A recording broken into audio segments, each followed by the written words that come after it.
अब्बास भट्ट साहब, दो कौमी नज़रिया हमारे नाज़रीन को बताएं कि है क्या।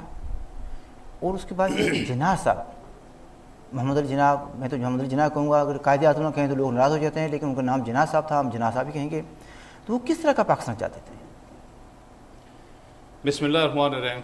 डॉक्टर साहब, आपके सवाल से पहले दो बातें मुख्तसरन अर्ज़ करूँगा, इफ यू डोंट माइंड, क्योंकि पिछले हफ्ते भी एक महफिल में बैठे हुए थे, उनमें जिक्र हुआ था हमारी कमिटमेंट के बारे में कि भाई ये टीवी प्रोग्राम हमें क्या देते हैं। अच्छा, बिल्कुल, उसकी तफसील में तो बाद में जाएंगे। आज इतनी अर्ज़ करता चलूँ अपने नाज़रीन के लिए कि आज मेरी बेटी की सालगिरह है यार ये बात मैंने यकीनन आपकी बेटी की भी उसी दिन सालगिरह है। हमारी कमिटमेंट का अंदाज़ा इस बात से लगाया जा सके, हम सिलक अपनी बेटी, जो छोटी बेटी है हमारी दोनों, उनको छोड़ के इस प्रोग्राम के लिए यहाँ बैठे हुए हैं। और सबसे पहले तो दोनों बेटियों मैं भी ऐड करना चाहूँगा कि मेरी बेटी भी नाराज है, फंक्शन हो रहा है, मेरी बेटी भी छोटी वकील है, इनकी बेटी भी वकील है, दोनों ने लॉ कॉलेज से क्वालिफाई किया और दोनों की पार्टीज हो रही होंगी, हम दोनों यहाँ बैठे हुए हैं। बहरहाल हम दोनों बेटियों को सालगिरह की मुबारकबाद भी देते हैं, मेरी तरफ दुआ से करते हैं, इसी तरह आपको भी हैप्पी बर्थडे, कायनात आपको दुआ करते हैं कि अल्लाह ताला उन्हें हमारे लिए रहमत और फ़ख्र एज बसीत एक इंसान एज ए फ़ख्र बनाए हमारे लिए। बहुत अलग बात हुई। इसके अलावा मेरे ख्याल में अदनान भट्ट साहब ने डायरेक्टली तबसरा किया है मेरी बात पर। अदनान साहब, मैं इतना अर्ज़ करता चलूँ कि हमारे किसी भी लीडर से, किसी भी कारकुन से, किसी कश्मीरी से, किसी पाकिस्तानी से, किसी हिंदुस्तानी से कोई ज़ाती रंजिश नहीं है, और ना ही हम किसी की ज़ात को यहाँ पर ज़ेर बास लाते हैं। कोई मुजरे देखता है, वो अपनी मर्ज़ी से, कोई नमाज़ें पढ़ता है वो अपनी मर्ज़ी से, हमें इस चीज़ की कोई गरज नहीं है। हाँ, उनके नज़रियात, उनके ख्यालात, उनके काम, उनके अमल, उनके कौल, उनके फ़ेल से अगर कश्मीर काज को, मेरी कश्मीरी कौम को नुकसान पहुँचता है तो मैं पूरा हक़ रखता हूँ कि मैं एक जिसको शराफत के तरीके से ये बयान करूँ और अर्ज़ करूँ। जहाँ तक कहते हैं कि मैं ना बोलूँ, उनके लिए इतना ज़रूर कहूँगा कि लफ्ज़ों को बेचता हूँ प्याले ख़रीद लो। ये किसी शायर का शेर है, लफ्ज़ों को बेचता हूँ प्याले ख़रीद लो, शब बर का है सफ़र उजाले ख़रीद सो, मुझसे अमीर शहर का न होगा एहतराम, मुझसे अमीर शहर का न होगा एहतराम, मेरी ज़ुबान के वास्ते ताले ख़रीद लो। फिर ताले लगा कर ज़ुबान को बंद कर दो, वो तो हो सकता है, लेकिन सच बोलना हम छोड़ना मुमकिन नहीं हमारे। बहुत अच्छा, बहुत अच्छा। अब बाकी आ जाते हैं आज के टॉपिक के मुतल्लिक दो कौमी नज़रिया। मेरी अपनी सोच है कि उस वक्त कौमी नज़रिया था कहाँ।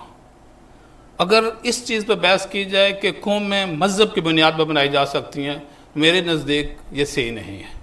मैं कम अज़ कम पर्सनली, या जितनी मेरी रिसर्च है, या जितनी मेरी अक्ल है, जितना मेरा इल्म है, उसके मुताबिक कौमी चीज़ बनाने के लिए, किसी को एक कौम बनाने के लिए मज़हब का कोई अमल दखल नहीं होता। मज़हब किसी इंसान की अपनी सोच है। मज़हब इस्लाम का जहाँ तक तल्लुक़ हो, अफ्रीका के लेकर यूरोप से लेकर एशिया तक जगह जगह फैला हुआ है। तो क्या ये पूरी दुनिया में जहाँ जहाँ मुसलमान वो एक कौम की हैसियत रखते? अगर वो एक कौम होती तो इतने मुल्क क्यों बने? फिर अरबी और अजमी का सवाल क्यों पैदा होता है? अरब में रह के वो सारे मुसलमान हैं ना, वहाँ अरबी भी हैं, अजमी भी हैं।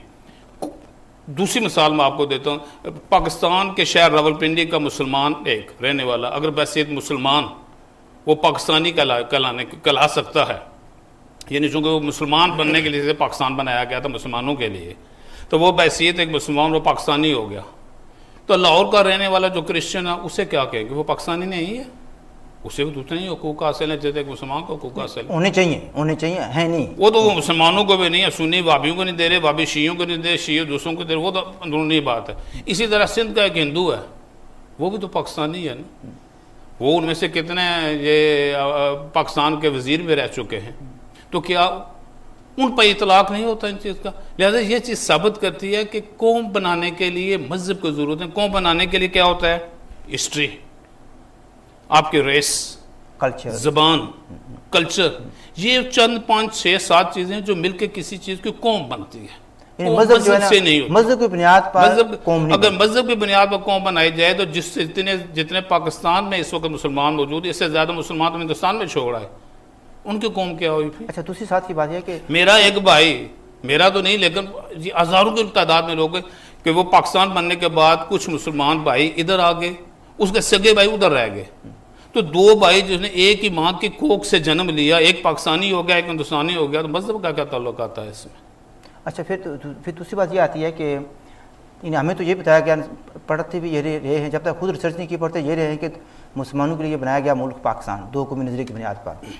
यानी जिन्ना साहब किस तरह का पाकिस्तान जो है वो चाहते थे? डॉक्टर साहब, सबसे पहले अगर मुसलमानों के लिए बनाया गया था ये पाकिस्तान, तो मुझे आज तक ये समझने कि पाकिस्तान को फ़ायदा क्या हुआ, इसका मुसलमानों को फ़ायदा क्या हुआ। मुसलमानों की ये जो नगुफ्ताबे हालत है इस वक्त, ये यकीन कीजिए अगर मुत्तहिदा हिंदुस्तान होता तो मुसलमानों की ये हालत ना होती। मैं कई हिंदुस्तानी मुसलमानों से मिल चुका हूँ। फ़ायदा है, मेरा मतलब ये कहने का कि वो किस तरह का चाहते थे, क्या उसी तरह का पाकिस्तान जो इस वक्त है या कुछ उनके जहन में कुछ? कायद साहब का तस्वर कुछ और था असल में। Basically it did not want Pakistan as it is. ये पाकिस्तान मजहबी चाहते, थ्योक्रेटिक चाहते थे, वो मुसलमानों के हकूक़ की बात करते थे। तो सबसे पहली बात है 2 कौमी नज़रिया तो जो हुआ था वो इलेक्शन हुए 1937 में, उसमें मेजॉरिटी सीटें लेके कांग्रेस वाले, वो कांग्रेस वालों ने हुकूमत बनाई, जिसके बाद 2 कौमी नज़रिया असल में शुरू हुआ। अगर उस वक्त कांग्रेस थोड़ा अकल से काम लेते तो मुस्लिम लीग वालों को शामिल करके हुकूमत बनाते, तो ये को 2 कौमी नज़रिए की तो बात होती ही नहीं, ना किसी की सोच में थी ना किसी के जहन में थी। तनवीर साहब को भी लाना चाहता हूँ डिबेट में। तनवीर साहब, आप कैसे देखते हैं 2 कौमी नज़रिए को, और फिर यह कि जिन्ना साहब किस तरह का पाकिस्तान चाहते थे? जी डॉक्टर साहब, बहुत मेहरबानी। ये जी बुनियादी तौर पे मैं समझता हूँ कि ये एक पाकिस्तान की तारीख के साथ एक साजिश हुई है, और क्योंकि मुस्लिम लीग को आप देखें तो मुस्लिम लीग के एजेंडे पे ये कभी भी ये नारा नहीं लगाया गया कि पाकिस्तान का मतलब क्या, ला इलाहा इल्लल्लाह। ना कभी वहाँ पे ये बात हुई थी कि ये एक पाकिस्तान की एक थियोक्रेटिक स्टेट होगी, बल्कि जना साहब ने तो बहुत दफ़ा ये वाज़ेह तौर पर कहा, बल्कि आखिरी जब असम्बली का इजलास हो रहा था वहाँ पे एक शख्स ने को नारा लगा दिया कि पाकिस्तान का मतलब क्या, ला इलाहा इल्लल्लाह। ना कभी वहाँ पे ये बात हुई थी कि ये एक पाकिस्तान की एक थियोक्रेटिक स्टेट होगी, बल्कि जना साहब ने तो बहुत दफ़ा ये वाज़ेह तौर पर कहा, बल्कि आखिरी जब असम्बली का इजलास हो रहा था वहाँ पे एक शख्स ने को नारा लगा दिया कि पाकिस्तान का मतलब क्या, ला इलाहा इल्लल्लाह। जना ने उसको रोका, उन्होंने कहा कि ये हमारा नारा नहीं रहा कभी भी, ना ये हमारे एजेंडे पे कभी आया है, ना कभी मुस्लिम लीग ने इसका कोई रेजोल्यूशन पास किया है कि पाकिस्तान जो बनेगा वो कोई थियोक्रेटिक स्टेट होगी या वो कोई इस्लामी स्टेट होगी। उस तरह से ये एक मुसलमानों के लिए, उनके हकूक़ के लिए बनाई गई स्टेट है, जहाँ पे इस्लामी निज़ाम की नाम की कोई चीज़ नहीं है, शरीयत के नफाज की कोई बात नहीं हुई।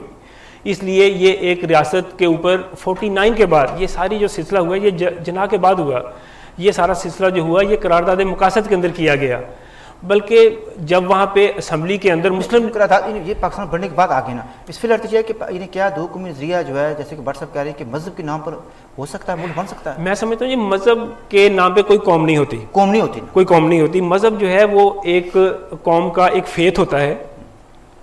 पंजाबी, सिंधी या कोई फ्रेंच या इंग्लिश ये कौमें हो सकती हैं, लेकिन ये सारे के सारे ईसाई भी हो सकते हैं, मुसलमान भी हो सकते हैं, लेकिन ये सारे मिलके एक कौम नहीं बना रहे। उनकी अपनी तारीख़ है, उनकी अपनी रवायात हैं, उनके अपने रवाज हैं, उसके मुताबिक उनका एक रहन सहन है, उनकी एक मार्केट है, उनकी एक इकोनॉमी है सबकी, जो उनको एक कौम बना रही है। कॉमन इंटरेस्ट होते हैं उनके, जो जहाँ पे उनके कॉमन इंटरेस्ट हैं, उनकी इकोनॉमी, उनका कल्चर, उनकी सियासत, ये सारी की सारी मिलके मजहब उसका एक हिस्सा है, छोटा सा एक फेथ है। अगर मजहब के नाम पर होता तो देखिए अरब में कितने मुल्क हैं, सारे मुसलमान हैं, सारे अरबी हैं, कल्चर भी मिलता जुलता है उनका सबका। ब्रिटिश ना होते अगर मजहब के नाम पर। दूसरी बात ये आती है कि एक बात मैं ये कहना चाहता हूँ नाजरीन की इन्फॉर्मेशन के लिए, मसलन मुस्लिम लीग ने पाकिस्तान बनाया, आप कहने वाले तो कहते हैं कि बनाने वाले अंग्रेज़ थे या दूसरे थे, चलो कहने को तो मुस्लिम लीग थी ना फ्रंट।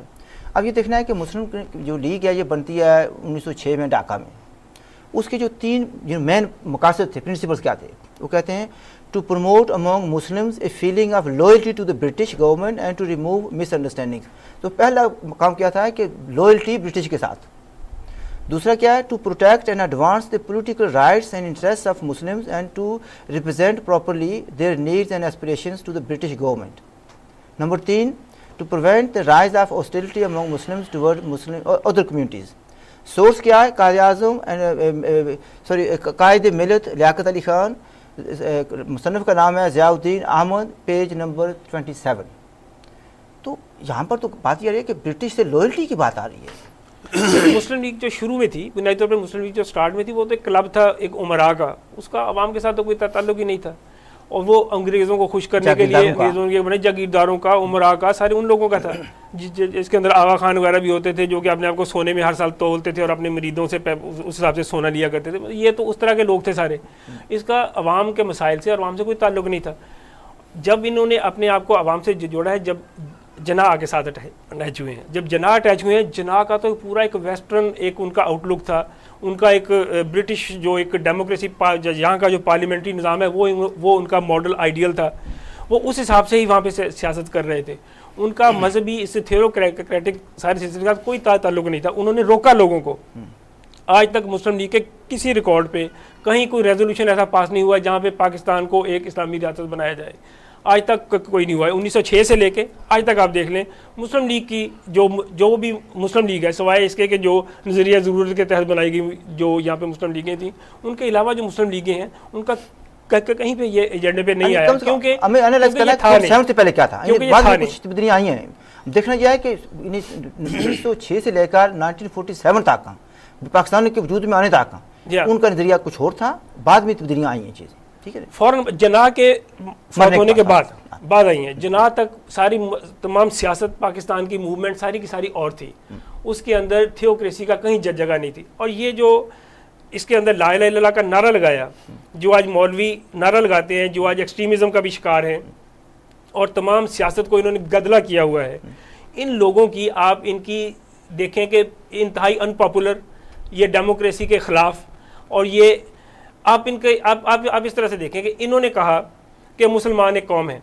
अब इसका मतलब है कि पाकिस्तान बनने के बाद भी यहाँ पे एक ईस्ट पाकिस्तान के अंदर, ईस्ट बंगाल के अंदर 1/4 आबादी जो थी गैर मुस्लिम थी, इधर भी थे लोग। इसका मतलब है कि एक मुसलमान कौम है, फिर भी 2 कौमें हैं यहाँ पे, पाकिस्तान बनने के बाद भी 2 कौमें हैं। 2 से ज़्यादा हैं। 2 नहीं, मैं वैसे कह रहा हूँ कि अगर मजहब की बुनियाद पे बना रहे हैं फिर भी 2 कौमें हैं। आप एक कौम तो वहाँ से फिर भी नहीं बने। फिर अगर आप उसके बाद कह रहे हैं कि जी हमने इस्लामिक लॉ बनाना है, फिर आप कौन सा इस्लामिक लॉ बनाने जा रहे हैं? फिर इसका मतलब आप शिया को भी मारने जा रहे हैं। आप अगर ब्रेलवी इक़्तिदार में आ गए तो एक बात बताएं, पाकिस्तान का पहला वजीर कानून कौन था जी? नॉन मुस्लिम था।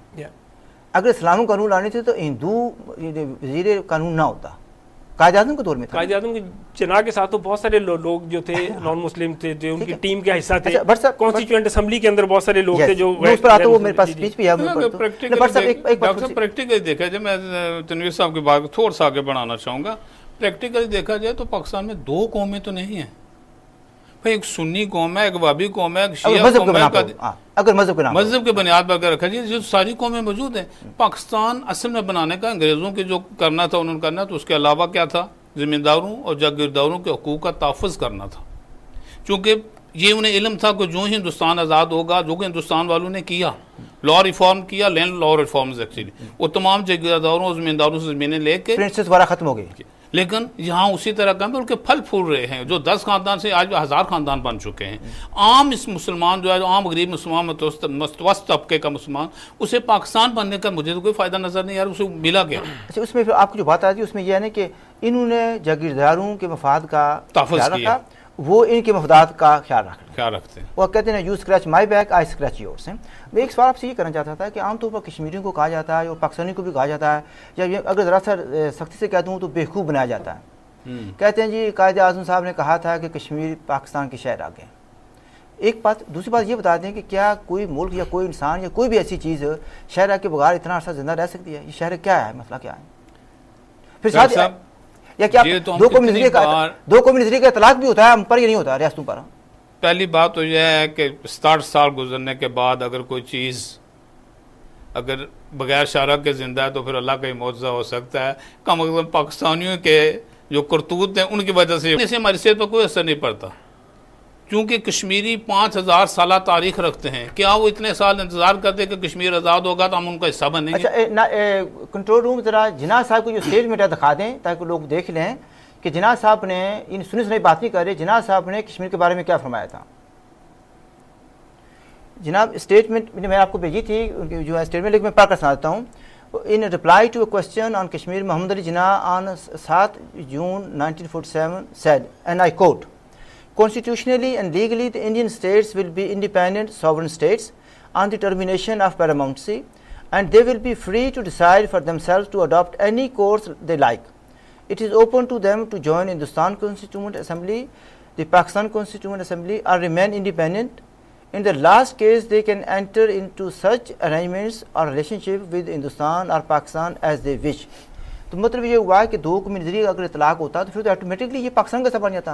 तो जो पाकिस्तान बनाने वाले हैं कॉन्स्टिट्यूशनल जो थी उन पर लागू नहीं होता था। हम हजारों बार ये कह चुके हैं, अगर उन पर ये लागू होता तो कायदे आजम मोहतरम वाज़े वकील और एक इंटेलिजेंट आदमी थे, बाज़ का तो उनके इंटेलिजेंस के मेरे कन्फ्यूजन शिकार हो जाता है। जो बांग्लादेश को जो बनाया बेचारे इस पाकिस्तान को कैसे अपने साथ शामिल किया। हालांकि वेरी क्लियरली कमिंग वो जो इस वक्त ईस्ट बंगाल और दूसरा बंगाल दोनों को मिलकर एक बंगाल एक अलग स्टेट बनानी चाहिए थी, क्योंकि कल्चरली कौमी तौर पर वो एक कौम थी। इसमें मतलब ये हुआ कहने का है कि खाली वकील नहीं थे, कॉन्स्टिट्यूशनल एक्सपर्ट थे। अगर उन्हें ये बात होती तो वो जूनागढ़ का इतलाक कभी मना हमारे साथ करते, अपने साथ कभी उल्लाख ना करते। और दूसरी बात, ये स्टैंडस्टिल एग्रीमेंट पाकिस्तान के साथ कश्मीरियों का कभी ना होता अगर दो कौमी नजरिए का इतलाक हम पर होता।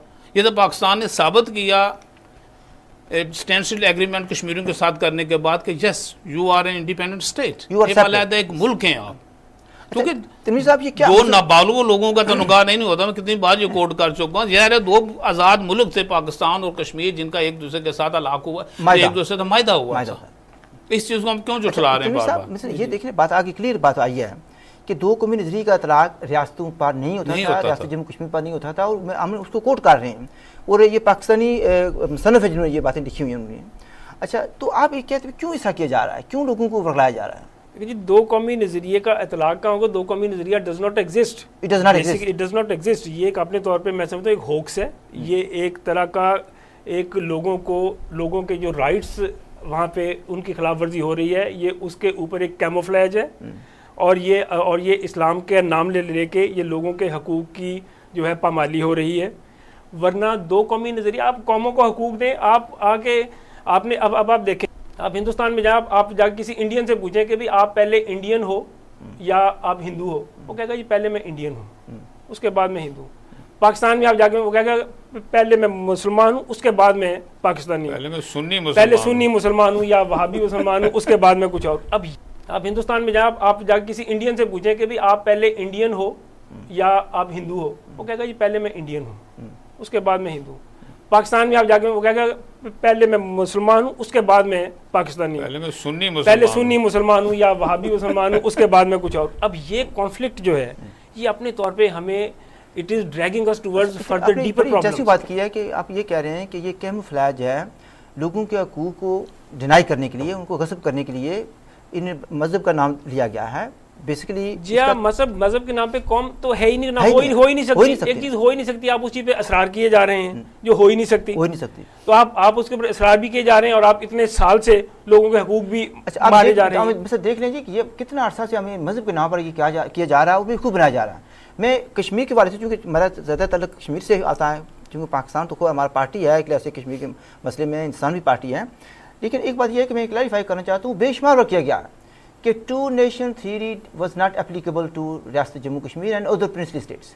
अब माउंटबेटन जो लॉर्ड माउंटबेटन है वो क्या कहते हैं, वो अपनी स्पीच करते हैं in chamber of princes on 25 July 1947 and he said, I quote, Now the Indian Independence Act releases the states from all the obligations to the Crown, British Crown. The states will have complete freedom. Technically and legally they become independent. यानी जितने उस वक्त के बड़े लोग थे सूझबूझ रखने लोग, तो सारे कह रहे हैं कि रियासतें ब्रिटिश राज के बाद आज़ाद हो जाएंगी। लेकिन हमें वही बात है कि दो कौमी नजरिए की तलवार लटकाई हुई है हमारी गर्दन पर। बट साहब आखिर क्यों?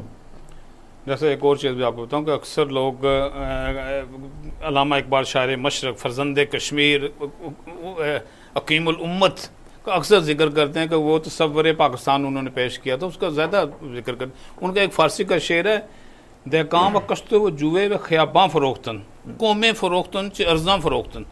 उन्होंने उस कौम का जिक्र किया, कश्मीर का जिक्र है यहाँ पर, जब अंग्रेज़ों ने महाराजा को यह कश्मीर फ़रोख्त किया। तो अल्लामा इकबाल खुद किस कौम का जिक्र, मुसलमान कौम का जिक्र नहीं कर रहे हैं, वो कश्मीरी कौम जिसमें पंडित भी थे, हिंदू भी थे, सिख भी थे, क्रिश्चियन भी थे, मुसलमान भी थे, पूरी की पूरी कौम यानी कश्मीरी कौम का जिक्र कर रहे हैं वहाँ पर। लेकिन इसके बावजूद जब कश्मीर का जिक्र आता है तो वहाँ दो कौमी नजरिया हम ठोंस लेते हैं कहीं ना कहीं से पकड़ के।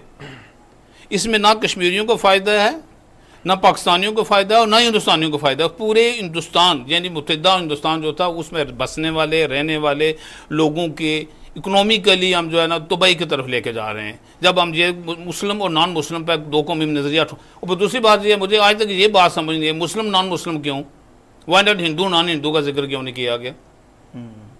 ये सिख मुसलमानों को ज़्यादा नज़दीक है, मजहबी लिहाज को सोचा है, क्रिश्चियन उससे भी ज़्यादा नज़दीक है, तो why not Hindu non Hindu? अच्छा, वहाँ मुस्लिम नॉन मुस्लिम का जिक्र किस तरह आ गया कौमी तौर पर? आपने एक बात की, अल्लामा इकबाल की, तो मुझे वहाँ से चौधरी रहमत अली भी याद आ गई, तो मैंने फ़ौरन चीज़ निकाली है तनवीर साहब आपकी इन्फॉर्मेशन के लिए और नाज़रीन की इन्फॉर्मेशन के लिए। यानी लोग कहते हैं कि सबसे पहला लफ्ज़ पाकिस्तान उन्होंने कॉइन किया था, ठीक है। मैं लंबी तफसील में नहीं जाऊँगा, लेकिन पाकिस्तान बनने के बाद चौधरी रहमत साहब जो हैं वो अप्रैल 1948 में पाकिस्तान तशरीफ़ लाते हैं और पाकिस्तानियों ने, पाकिस्तान के हुक्मरानों ने उनको इतना तंग किया कि वो भाग कर वापस चले जाते हैं, इंग्लैंड में आ जाते हैं, ठीक है। आपने लैंड ऑफ ड्रीम को कहते हैं कि लैंड ऑफ ड्रीम को छोड़कर आ जाते हैं। फिर उनका इंतकाल हो जाता है 1900 यानी वो अक्टूबर 1948 में आ जाते हैं, यानी कितने अप्रैल में जाते हैं तो अक्टूबर 1948 में आ जाते हैं।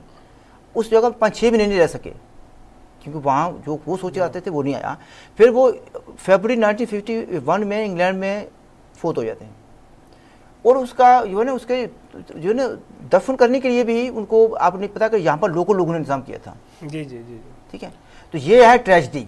डॉक्टर साहब अगर तारीख़ पाकिस्तान का मुताला करें ना, जो 47 से लेकर आज तक है, हर वो शख्स, हर वो सियासतदान, हर वो पाकिस्तानी जिसने पाकिस्तान के लिए कुछ किया, हमदर्दी की, उसकी गर्दन काटेगी। ख्वाह वो नवाज शरीफ की सूरत में हो, उसने धमाका किया था, अमेरिका के ना करने के बावजूद एटमी धमाका किया, उसे दर बदर की ठोकरें खानी पड़ी। डॉक्टर कदीर की सूरत में ले लें, उसकी हालत देखें क्या करें। हालैंड एक अयाशी की ज़िंदगी गुजार रहा था। अब जुल्फ़िकार अली भुट्टो को ले लें, उसने तमाम मुखालफतों के बावजूद एटम बम बनाया, उसकी हालत देख लें। पाकिस्तान को लूटने वाला ही पाकिस्तान में अयाशी करेगा, इज्जत की ज़िंदगी बनाएगा और कामयाबी से करेगा। पाकिस्तान से हमदर्दी रखने वाला ज़लील ख्वार होगा। नाज़रीन welcome back to the show. Telephone lines खोल दी गई हैं, आप अगर चाहें तो हमारे मेहमानों से सवाल कर सकते हैं। कमेंट जो है ना अवॉइड ही करें क्योंकि लंबी बात हो जाती है। तो ब्रेक से पहले हम जो है ना बात कर रहे थे दो कौमी नज़रिए पर, तो मैं बात करना चाहूँगा तनवीर साहब, जो रेजोल्यूशन जिसको पाकिस्तान रेजोल्यूशन कहते हैं, वैसे उसके कई नाम हैं। रेजोल्यूशन लाहौर में जो पास होता है वैसे तो 23 मार्च कहते हैं, लेकिन चूँकि पेश किया गया था तो पास 24 को होता है, क्योंकि हम 23 ही कहते हैं उसको, 23 मार्च 1940। वहाँ पर तो जिक्र आता है कि वो एक से ज़्यादा स्टेट का है। मसलन मैं रीड करता हूँ, that the areas in which the Muslims are numerically in a majority as in the north western and eastern zones of British, again British India, रियासतों का जिक्र नहीं है, British India should be group to constitute independent states, यानी कि एक से ज़्यादा स्टेट का जिक्र है इसमें। तो फिर यानी क्या बात है, जब हम यानी रियासत जम्मू कश्मीर की बात करें तब भी हम पर कुफ्र का फतवा लगाते थे, कहते हैं जी इस्लाम इस्लाम में क्या, कोई दूसरा आदमी बात करे तो वो भी है। तो ये दो कौमी नज़रिया खुद ये कहता है कि आप ये बात कर सकते हैं। दूसरी बात है कि एक यहाँ पर पाकिस्तान के एक राइटर रूबीना सहगल ने एक आर्टिकल लिखा था, मैं उसका कोट तक करता हूँ, 23 मार्च 2011 में उसने किया था, एक्सप्रेस ट्राइब्यून की मेरे पास लिंक है उसका। तो वो कहती है कि ये जो स्टेट्स का जिक्र जो आता है ना, इट शोज़ ऑटोनमी, यानी कि एक से ज़्यादा मुल्क हो सकते हैं, ऑटोनमी हो सकती है, और फेडरलिज्म की बात हो रही है, मैं शॉर्ट कर रहा हूँ। वो कहती है कि जो मुजीब रहमान जो था, पहली बात तो यह है कि वो elected prime minister of Pakistan था, मुत्तहिदा पाकिस्तान का। जो मांग रहा था वो तो यानी एक ऐसे फेडरलिज्म ऑटोनमी मांग रहा था।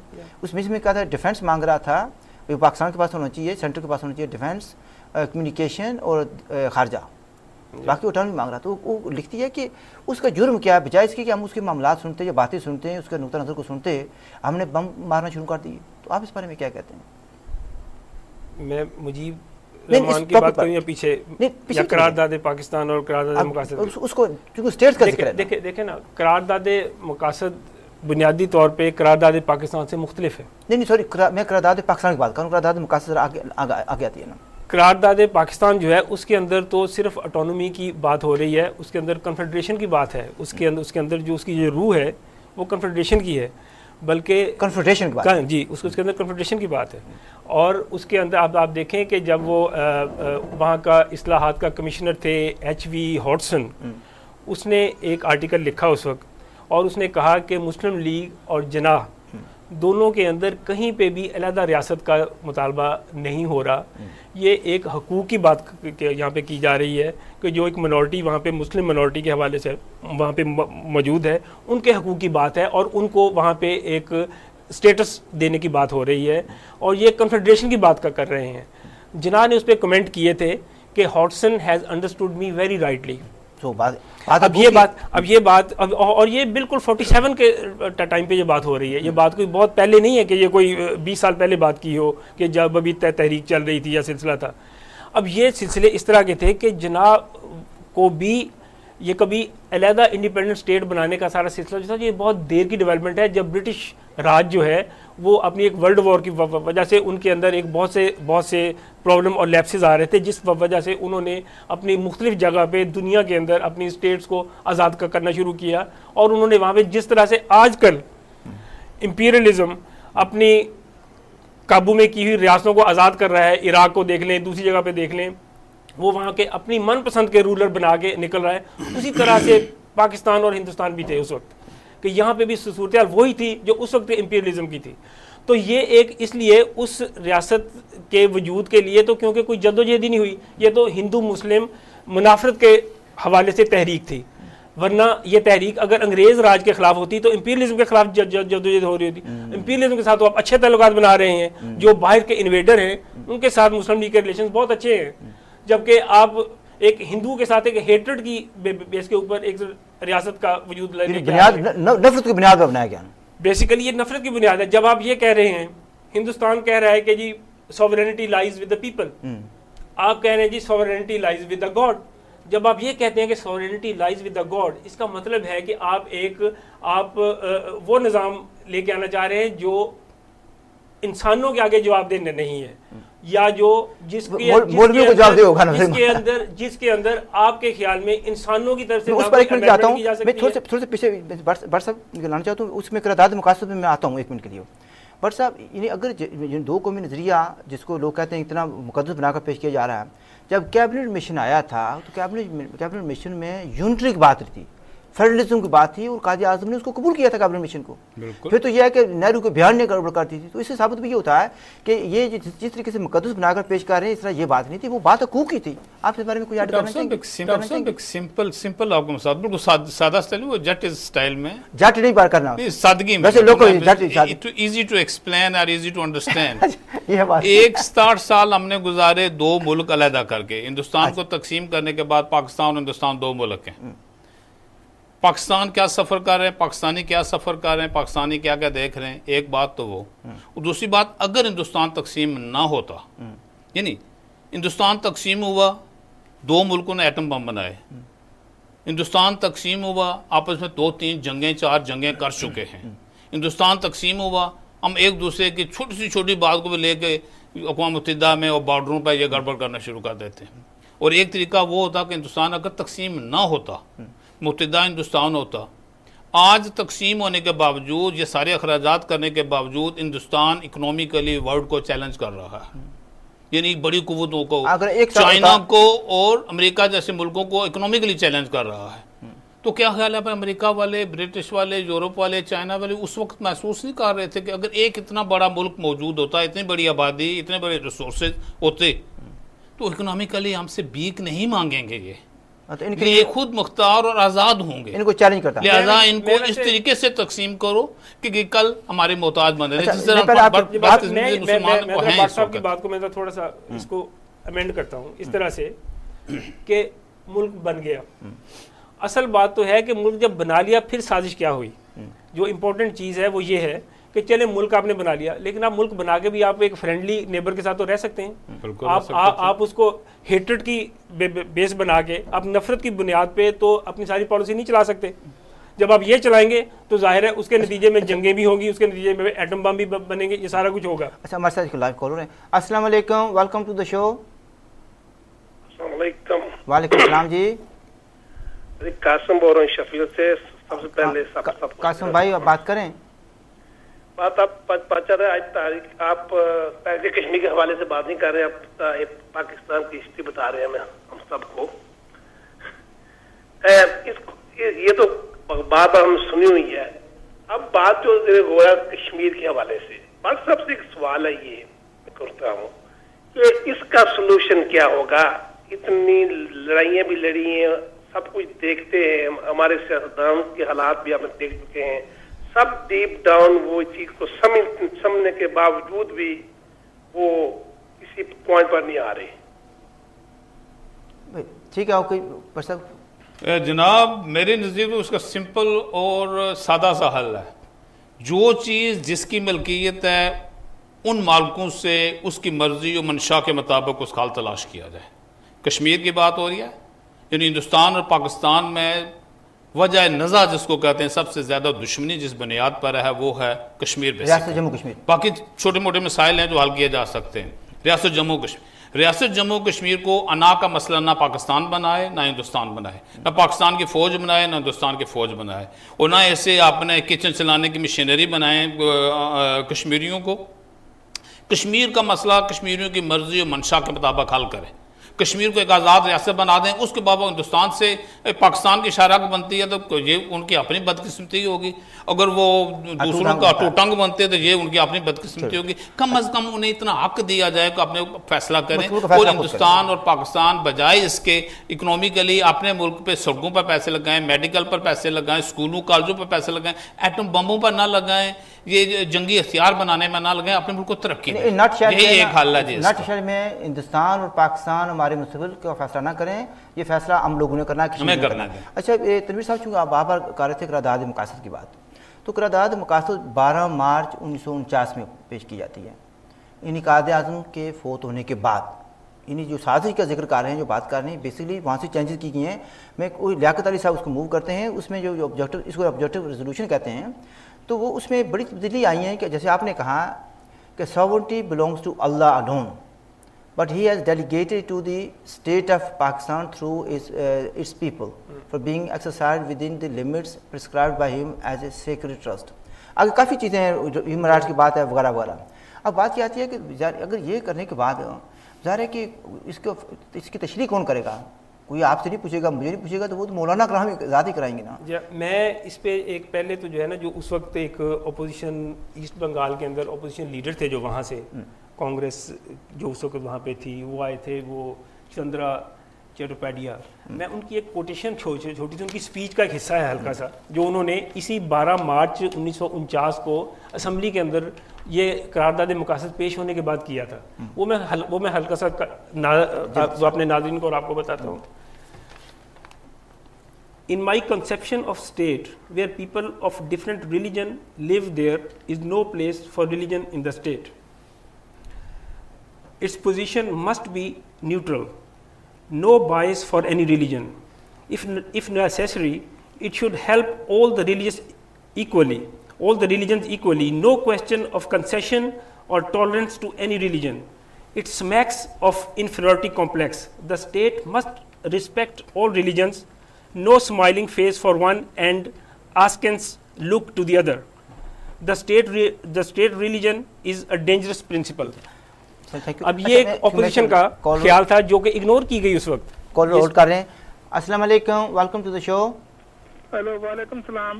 मेरा एक ही सवाल है कि ये कश्मीर का मसला जो है पिछले 68 ईयर से हल नहीं हुआ, एंड फ्यूचर में इसके हल होने के क्या चांसेस हैं? अभी तक तो कोई, और जो भी गवर्नमेंट आती है इंडिया की हो पाकिस्तान की हो, वो कहते हैं ये मसला हल होना चाहिए, लेकिन इसका फाइनल सोल्यूशन कब होगा ये तो अभी तक किसी को कोई पता नहीं इसके बारे में।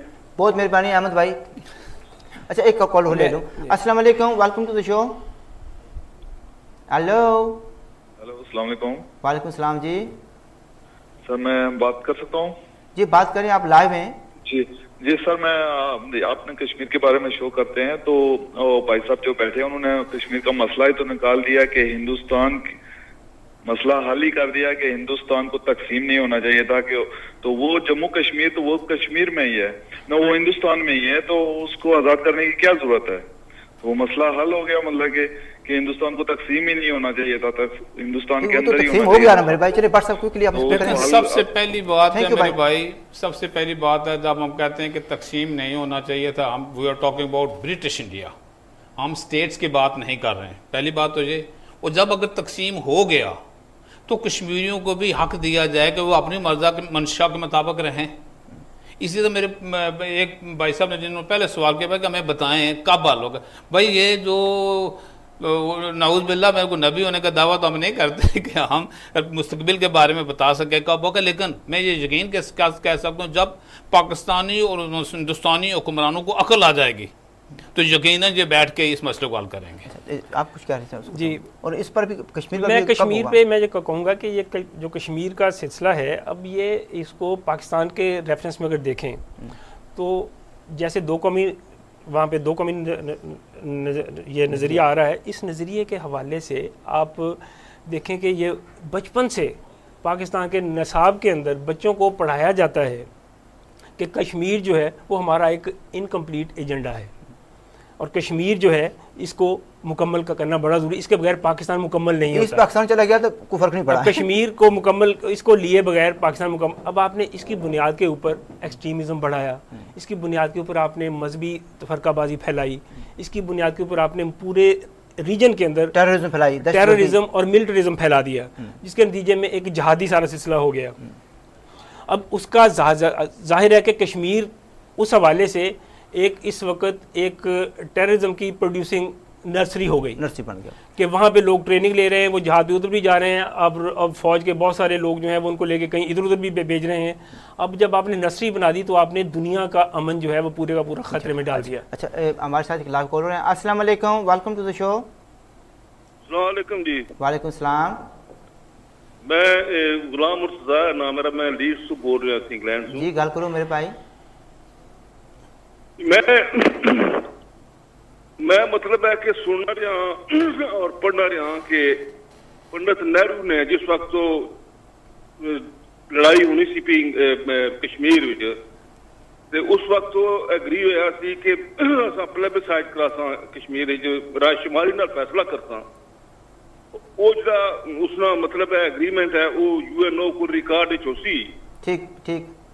तो फिर साढ़े लीडर क्यों नहीं होना कि मजबूर कर रहे हैं कि तुम अपना वादा पूरा करो, इंडिया की क्यों नहीं वादा? बहुत मेहरबानी भट्ट साहब।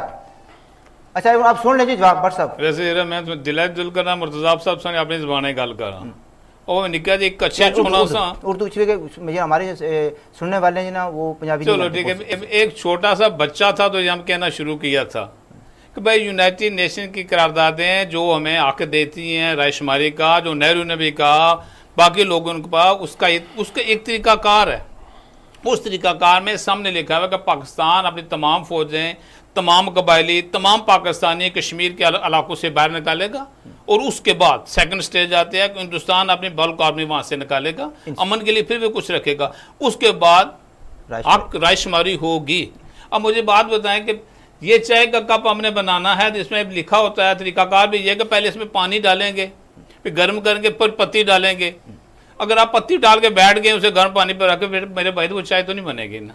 तो पहले पाकिस्तानी फौजें निकाली, पाकिस्तान ने फौजें निकाले मेरे भाई, ये एक हकीकत है, इसमें पाकिस्तान की दुश्मनी नहीं है, ये यूनाइटेड नेशन का एक फैक्ट एंड फिगर है जो कहीं भी बैठ के आप पढ़ सकते हैं। 13 अगस्त 1948 की करारदाद है जिसमें पाकिस्तान से मुतालबा किया गया कि सब अपनी फौजें निकालें, जितने ट्रायल्स मैंने पाकिस्तान एग्री भी हुआ, पाकिस्तान एग्री हुआ। उसके बाद हिंदुस्तान ने बल्क ऑफ द फोर्सेस निकालनी है इन स्टेजेस, उसके बाद प्लेबिसाइड होना था। चलिए मेरे साथ एक कॉलर हैं। अस्सलाम वालेकुम, वेलकम टू द शो। अच्छा ये कॉल ड्रॉप हो गया। अच्छा जनाब एक बात और आ रही थी, मिसल ये करारदाद मकासद पर आप बात कर रहे थे, आपने बात की। एक बात याद है कि जस्टिस मुनीर साहब ने जब 1953 में डिस्टर्बेंस होती है पंजाब में तो उन्होंने बड़ी लंबी चौड़ी लिखी थी, उन्होंने रिपोर्ट थी 1300-1400 सफ़ात किया, तो उसमें भी वो एक रहा था जो हमारे वो जवाहरलाल नेहरू की वो मिसाल दे रहे थे यूनाइटेड नेशंस में भी है और पाकिस्तान की फौजें भी हट जाए, हिंदुस्तान भी हट जाए, फिर कश्मीरियों को राजशुमारी हो। देखिए ये सब चीज़ें जो है कागज पर होती है, हकीकत में जब तक sincere leadership from down to heart and mind में सिंसियर लीडरशिप जब तक कश्मीर में नहीं आएगी उस वक्त तक कोई आप दुनिया की ताकत आपको आज़ादी नहीं देगी। ना हिंदुस्तान को लेकर कश्मीर आज़ाद होगा, जो हमारा कश्मीर है जो आज़ाद कश्मीर कहलाता है, sort of semi independent state. वो ये है कि वही बात करें जो हमें अच्छी लगती है तो वो आपकी ठीक है, आपका आजाद है। सेम सिचुएशन है हिंदुस्तान की साइड पर। हमारी सिंसियर लीडरशिप कश्मीर के अंदर, जहां तक मैं देख रहा हूं कि last 150 years we haven't got that, and that is where the problem is. कौमें वही बनती है जो सिंसियर लीडरशिप आती है तो कौमें बनती है। सिंसियर लीडरशिप पाकिस्तान में आई। थैंक यू वेरी मच भाई साहब, thank you for your contribution. पर साहब इस पर कोई कमेंट करेंगे आप कुछ? सर इसमें कमेंट्स तो इतना ही है कि जब ये आप साहब कहते हैं कि कश्मीर का फैसला यूनाइटेड नेशन की करारदादों के मुताबिक, और दूसरी तरफ हम ये कहते हैं कि भाई नहीं वो कागज़ पर लिखी हुई कुछ तहरीरें हैं, वो कुरान भी तो कागज़ पे लिखा हुआ है, हम उसे क्या तहरीर कह देंगे? वो तो अल्लाह की किताब है ना। इसी तरह जो तहरीरें होती हैं वो मायदे होते हैं, कौमों के दरमियान मायदे होते हैं, यूनाइटेड नेशन के दरमियान मायदे होते हैं। वो फैसला करने के तरीका होता है, उससे कागज़ पर तहरीर किया जाता है। कागज़ पर तहरीर करने से हरगिज़ मुराद नहीं है कि इस पर अमल दरामद न किया जाए। हाँ, इस बात में मैं एग्री करता हूँ कि कश्मीरी जब तक खुद मुतहिद ना होंगे, आज़ाद को आज़ाद ना समझेंगे, गुलाम को गुलाम ना समझेंगे। अब छोटी सी मिसाल मैं आपको देता हूँ जो कल की बात है। अल्ताफ़ हुसैन, अल्ताफ़ भाई जो हमारे यहाँ पर मौजूद हैं, उन्होंने जो तकरीर की, पहले भी काफ़ी तकरीरें कर चुके, लेकिन कल की उनकी तकरीर थी माशाअल्लाह थी।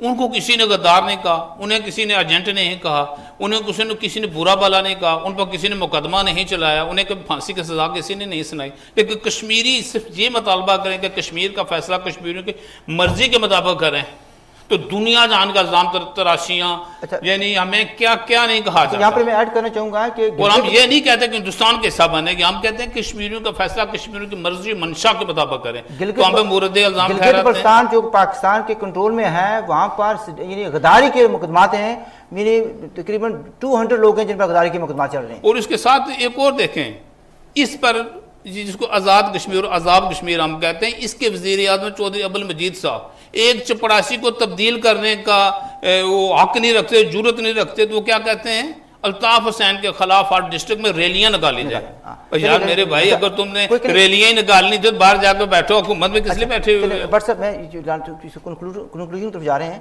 जनाब। आप 11 अगस्त की जो स्पीच है कायद आज़म साहब की बड़ी मशहूर है। यहाँ पर एक सवाल आता है, वो कहते हैं you are free to go to your temples, you are free to go to your mosques or to any other place of worship in this state of Pakistan. You may belong to any religion or caste or creed that has nothing to do with the business of the state. You will find with the course of time Hindus would cease to be Hindus and Muslims would cease to be Muslims वगैरह वगैरह। यहाँ पर दो सवाल हैं। जब मुतहिदान में रहे हैं तो वो वहाँ पर हिंदू और हिंदू हैं, मुसलमान हैं। पाकिस्तान में आकर हिंदू नहीं रह जाएंगे, मुसलमान नहीं रह जाएंगे, कोई लॉजिक नहीं बनती। फिर आगे तबसरा आपने करना। फिर दूसरी बात ये आती है, जिन्ना साहब एक और जगह कहते हैं, Pakistan is not going to be a theocratic state to be ruled by priest with a divine mission. ठीक है, वो आगे कहते हैं कि हम मुसलमान भी हैं, नॉन मुस्लिम भी हैं वगैरह वगैरह। तो ये करारदाद, ये मकासद का जो जिक्र कर रहे हैं, तो ये तो अख्तियारात आप दे रहे हैं मौलाना हजरात के पास। ये कंट्रडिक्शन है जना के पाकिस्तान में और करारदाद मकासद के बाद का जो पाकिस्तान है उसके अंदर ये कंट्रडिक्शन है। ये दो मुख्तलिफ पाकिस्तान हैं, दो मुख्तलिफ जगह पे सॉवरेनिटीज़ हैं, ये दो अलग-अलग शेड्स की अक़वाम बनाई जा रही हैं। ये एक तरह का यही कॉन्स्पिरेसी है जिस पे हम आज भी बात कर रहे हैं, और इससे हमारी कौम पूरी सफ़र कर रही है कि पाकिस्तान को आपने उन मौलाना हजरात के एजेंडे के ऊपर ले आए जिनकी ना कोई पॉपुलर हैसियत है और ना ही कोई लोग उनको इलेक्ट करके कभी भी ना उनका आपस में इत्तेफाक है, और उनके फ़िरकों में बटे हुए लोग हैं, उनको आपने पूरा इख्तियार दे रखा है कि वो कॉन्स्टिट्यूशन के अंदर अमेंडमेंट करें। और आपने जब करारदाद मकासद को बजाय आप इसके कि आप 11 अगस्त की स्पीच को अपने कॉन्स्टिट्यूशन का हिस्सा बनाएं, आपने करारदाद मकासद को कॉन्स्टिट्यूशन का प्रियम्बल बना दिया, जिससे क्या हुआ, जिससे लोग तकसीम हो गए, जहाँ वहाँ की अकलियतें इनसिक्योर हो गई। टाइम थोड़ा रह गया। अच्छा भट्ट साहब, ये करने का मकसद क्या था? टाइम थोड़ा रह गया हमारे पास। डॉक्टर साहब, प्रॉब्लम असल में ये हुआ कि पाकिस्तान की जितनी भी लीडरशिप रही है ना, उनके कौल और फेल में तजाद रहा। ठीक, उस तजाद की बिना पर ये हालत हुई है पाकिस्तानी कौम की। अगर कौल और फेल एक होता ना, अगर मुसलमानों के लिए ही बनाया गया था मुल्क, तो उसमें इस्लामिक लॉ होना चाहिए था। अगर इस्लामिक लॉ वहाँ पर नाफिज करते मुसलमानों के लिए मुल्क बनाया तो शायद आज पोजीशन पाकिस्तान की कुछ और हो। फिर मसला फिर भी होता है कि कौन सी फेक इस्माइलियों की, शियों की या वाबियों की, या यही तो मसला है। ये मसला भाई असल में तो तहरीक को सारे यूनियनिस्टों ने काबज हो गए थे, यूनियनिस्ट आ गए। मुस्लिम लीग के 1946 का इलेक्शन अगर यूनियनिस्ट ना आते तो मुस्लिम लीग कहाँ जीती थी। मुस्लिम लीग आई है। आपकी तरफ से कोई लास्ट पैगाम क्लोज करना जी, मैं तो यही सारे लोगों को यही कहूँगा कि इस बात को अंडरस्टैंड करें कि पाकिस्तान जो है वो कोई थियोक्रेटिक रियासत नहीं है। ये दो कौमी नज़रिए के चक्कर में ना आए। ये पाकिस्तान के अंदर अवाम की सॉवरेनिटी, लोगों की सॉवरेनिटी की ज़रूरत है, उसके तहत तमाम हकूक़ और फ़राइज़ तयन करें। मैं तो डॉक्टर साहब एक ही बात कहूँगा कि बड़ी बज़्म में राज की बात कह दी, बड़ी बज़्म में राज की बात कह दी, बड़ा नासमझ हूँ, सज़ा चाहता हूँ।